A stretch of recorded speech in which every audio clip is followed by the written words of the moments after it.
Hello दोस्तों, हरियाणा जी के channel में आप सभी का फिर से स्वागत है। आज का अपना टॉपिक है हरियाणा में लोक नृत्य। हरियाणा में कौन कौन से लोक नृत्य हैं, भाग नंबर 1। आइए दोस्तों शुरू करते हैं। खोड़िया नृत्य। खोड़िया नृत्य यह आपका बारात जाने के बाद लड़के के घर में किया जाता है। बारात जाने के बाद लड़के के घर में किया जाता है।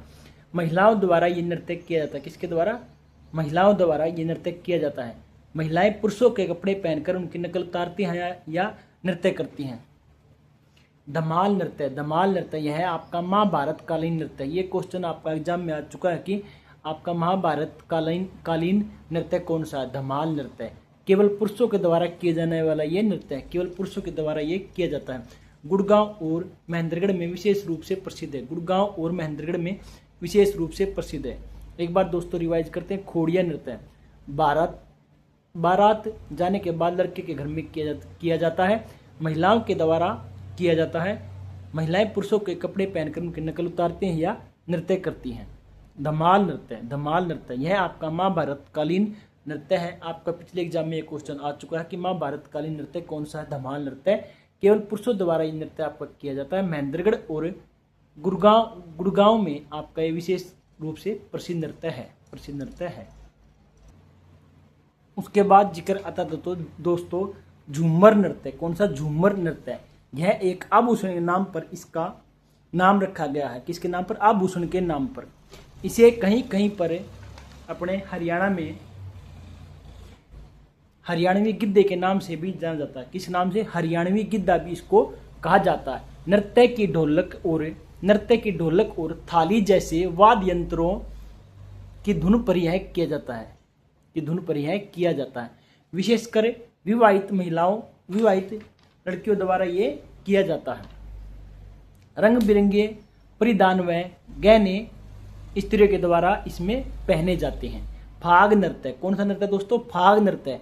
फागुन के महीने में यह नृत्य किया जाता है। कौन से महीने में? फागुन के महीने में। महिलाओं और पुरुषों के द्वारा दोनों के द्वारा मिलकर यह नृत्य किया जाता है। पुरुष पारंपरिक पगड़ी और महिलाएं रंगीन कपड़े पहनती हैं।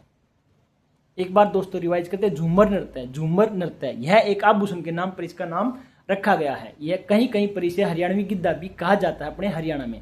नृत्य की ढोलक और थाली जैसे वाद्य यंत्रों की धुन पर यह किया जाता है। नृत्य की ढोलक और थाली जैसे वाद्य यंत्रों की धुन पर यह नृत्य किया जाता है। विशेषकर विवाहित लड़कियां इस नृत्य को करती हैं। रंग बिरंगे परिधान व गहने पहने जाते हैं इस नृत्य में। फाग नृत्य। फागुन के महीने में किया जाने वाला यह नृत्य है। महिलाओं और पुरुषों के द्वारा यह नृत्य किया जाता है। पुरुष पारंपरिक पगड़ी और महिलाएं रंगीन कपड़े पहनकर इस नृत्य में भाग लेती हैं। उसके बाद दोस्तों लूर नृत्य। कौन सा? लूर नृत्य। यह गीत मुख्य रूप से सवाल और जवाब के रूप में यह आपका नृत्य होता है। सवाल और जवाब के रूप में आपसे पूछे कौन सा नृत्य? लूर नृत्य। यह प्रस्तुत किया जाता है। बसंत ऋतु से यह आपका संबंधित नृत्य है। रबी की बुआई वह होली के अवसर पर यह नृत्य किया जाता है। रबी की फसल वह होली के अवसर पर यह नृत्य किया जाता है। सांग नृत्य। सांग नृत्य हरियाणा का राजकीय नृत्य कौन सा है? सांग नृत्य आपका हरियाणा का राजकीय नृत्य है। सांग या सवांग का अर्थ होता है प्रच्छन्न या प्रतिरूपित करना, मतलब कि प्रदर्शित करना। पुरुष स्त्री का किरदार इसमें निभाते हैं। पुरुष स्त्री के कपड़े पहनते हैं और उनकी एक्टिंग करके दिखाते हैं। माना जाता है कि इसकी शुरुआत किशनलाल भट्ट के द्वारा की गई थी। किसके द्वारा? किशनलाल भट्ट के द्वारा की गई थी। आपको कमेंट में बताना किशनलाल भट्ट कहाँ से संबंधित थे, कौन सी जगह थी। लूर नृत्य गीत यह आपका मुख्य रूप से सवाल और जवाब के रूप में होता है। बसंत ऋतु से यह आपका संबंधित है। रबी की फसल की बुआई व होली के अवसर पर यह नृत्य किया जाता है। सांग नृत्य। सांग नृत्य हरियाणा का राजकीय नृत्य है। सांग या सवांग का अर्थ है प्रच्छन्न या प्रतिरूपित करना। पुरुष स्त्री का किरदार इस नृत्य में निभाते हैं, नाचते गाते हैं। माना जाता है कि इसकी शुरुआत किशनलाल भट्ट के द्वारा की गई थी। किशनलाल भट्ट जी कौन से शहर, कौन सा स्थान, कहाँ से संबंधित थे, यह आपको कमेंट में बताना है। उसके बाद दोस्तों छठी नृत्य। छठी नृत्य नवजात बच्चे, लड़का या लड़की के जन्म होने की खुशी में ये मनाया जाता है। जन्म के छठे दिन इसको मनाया जाता है। इस दिन उबला हुआ गेहूं और चना या जिसे बाकली भी कहते हैं सब लोगों में बांटा जाता है, वितरित किया जाता है।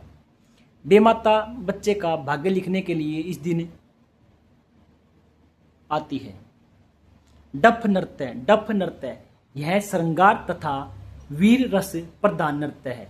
यह नृत्य बसंत ऋतु के आगमन पर किया जाता है। बसंत ऋतु के आगमन पर किया जाता है। पहली बार इसका प्रदर्शन 1969 में गणतंत्र दिवस के अवसर पर किया गया था।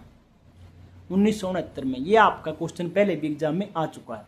छठी नृत्य, नवजात बच्चे के जन्म पर किया जाने वाला नृत्य कौन सा है? छठी नृत्य। जन्म के कौन से दिन? छठे दिन। छठे दिन ये किया जाता है।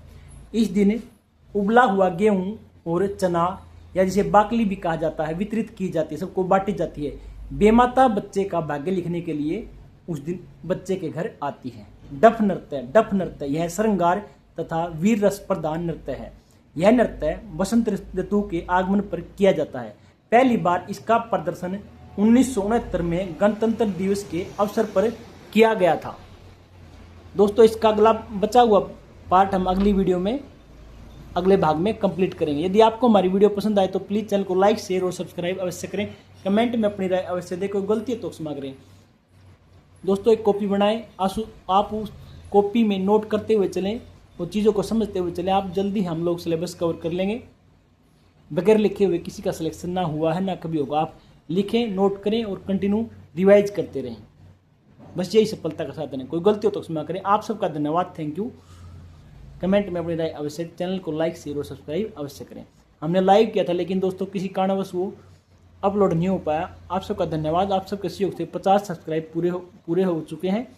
हम जल्दी ही लाइव करेंगे और आपसे कुछ बातचीत करने का प्रयास करेंगे। आप सबका धन्यवाद, थैंक यू।